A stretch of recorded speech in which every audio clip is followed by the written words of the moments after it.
இதை தாண்டி ஒரு டைரக்டராக ராம்கிட்டேருந்து நீங்கள் படித்தது என்னன்னு சொல்லலாம்? அவர் சொல்லுவார், உன்னோட ஃபிலிம் லாங்குவேஜ் அப்படிங்கிறது வந்து எங்கேயோ பெருசாக நீ வந்து நம்ம அங்கே போய் படிக்கலையே, எங்கே போய் படிக்கலையே, இன்ஸ்டியூட்டில் படிக்கலாம் யோசிக்காத. ஃபிலிம் லாங்குவேஜ் அப்படிங்கிறது இந்த படத்தை நீ ஏன் எடுக்கிற அப்படிங்கிற ஒரு நேர்மை தான். ஒரு கதையை சூஸ் பண்ணுற, இந்த கதையை படம் எடுக்கணும்னு உனக்கு ஆசை வருது, அதுக்காக வேலை பார்க்க ஆரம்பிக்கிற, அதுக்காக திரைக்கதை எழுதுற, அதுக்காக ஷூட்டிங் போகிற, கஷ்டப்படுற, சண்டை போடுற, ஃபைட் பண்ணுற, புடிசோட மல்லு கட்டுற. பட் இது எல்லாம் ஃபைனலி எதுக்கு இந்த படம் அப்படின்னு ஒன்று இருக்குல்ல, இந்த படத்தை நீ ஏன் எடுக்கணும்னு இருக்குல்ல, அந்த நேர்மை தான் உன்னோட ஃபிலிம் லாங்குவேஜ் உருவாக்கும். அதனால ஒரு திரைக்கதைக்கு நேர்மையாக முயற்சி பண்ணு, அந்த கதைக்கு நேர்மையாக முயற்சி பண்ணு. அந்த நேர்மை இல்லை அப்படின்னா யார் கூப்பிட்டாலும் உன் கதை போக ஆரம்பிச்சு பின்னாடி. உங்ககிட்ட ஒரு நேர்மை இருந்தால் தான் உன் பின்னாடியே அந்த கதை வரும், அந்த திரைக்கதை உன் பின்னாடியே வரும். உங்ககிட்ட நேர்மை இல்லை, உங்ககிட்ட ஒழுக்கம் இல்லை, உன்னோட உன்னோட உன்னோட ஒர்க்கில் வந்து ஒரு பிடிமானம் இல்லை அப்படின்னா அது ஹீரோ கூப்பிட்டாலும் பின்னாடி போகும், ப்ரொடியூசர் கூப்பிட்டாலும் பின்னாடி போகும்.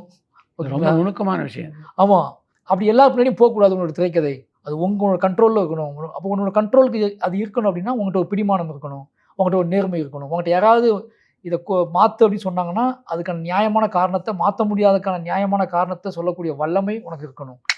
அப்படின்னா தான் உன் மேலே நம்பிக்கை வரும்.